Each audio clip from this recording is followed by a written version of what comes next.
Evening. Today is Thursday, January the 14th. Today in geometry, we looked at some coordinate proofs. So I'll go ahead and share my screen and show you the things that we did.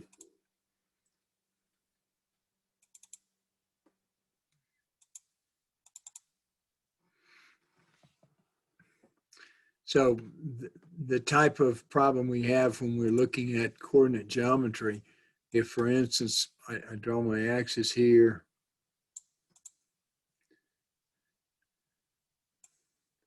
and then I can say, okay, I want to prove, so we'll prove, so I've given a quadrilateral with one pair of opposite sides, congruent and parallel. Now, so when I'm doing a coordinate proof like this, what I want to do, I want to select, or I want to be careful where I draw my figure.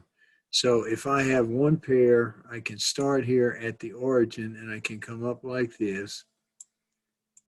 And then I would come over here somewhere and I would come up in a similar manner. That looks to be about parallel. And then I would come across here.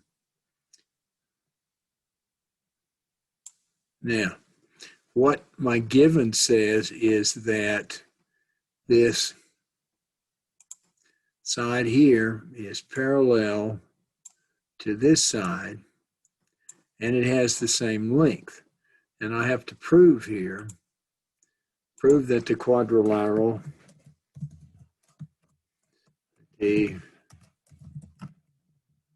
is a parallelogram.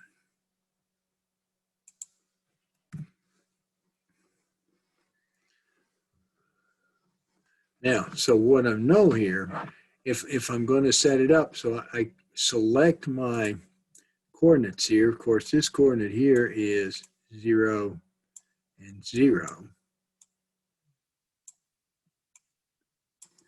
This coordinate here, I can make anything. I know the y coordinate is going to be 0. And the x coordinate, let's say I'll call it b. Okay, so that's b. Now, since the top segment and the bottom segment here are parallel, then if I'm looking at the coordinates of the top segment here, I know since the bottom segment has the same y coordinates, then the y coordinates up here have to be the same. So let's call this C and this here C. Now I can let this point here be anything I want, some other letter, so I'll let this be A. But now this length from here to here is B because the length from here to here is B. So this point right here, the coordinate is going to be A plus B. So now that I have my coordinates,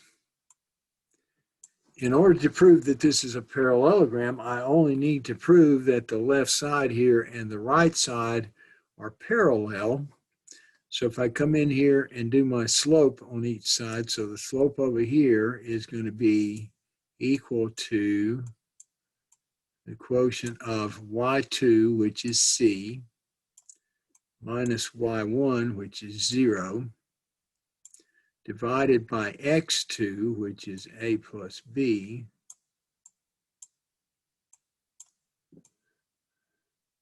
minus x1, which is B down here.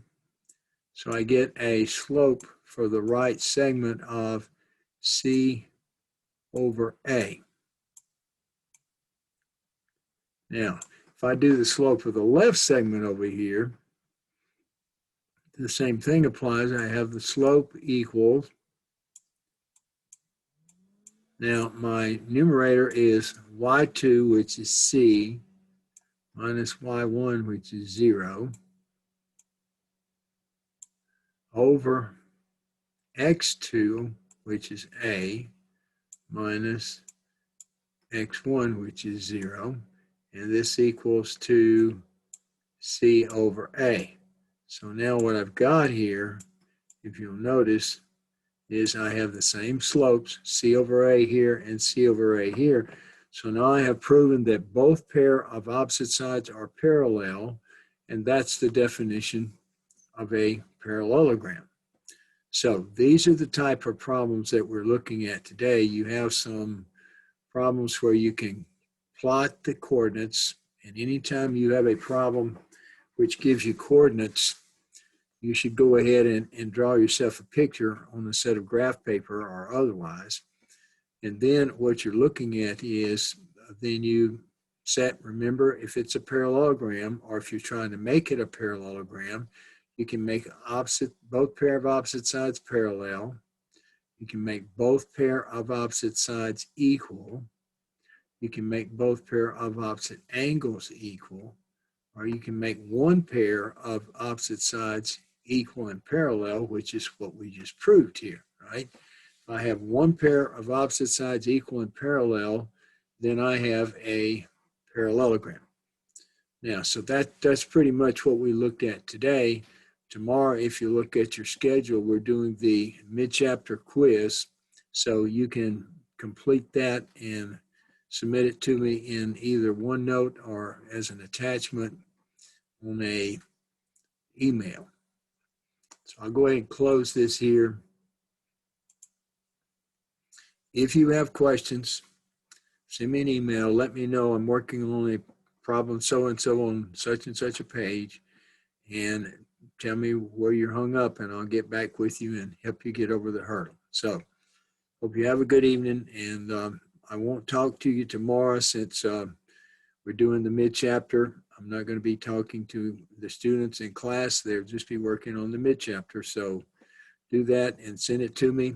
And then I'll see you again next Tuesday, since we don't have class or school on Monday. So have a good weekend.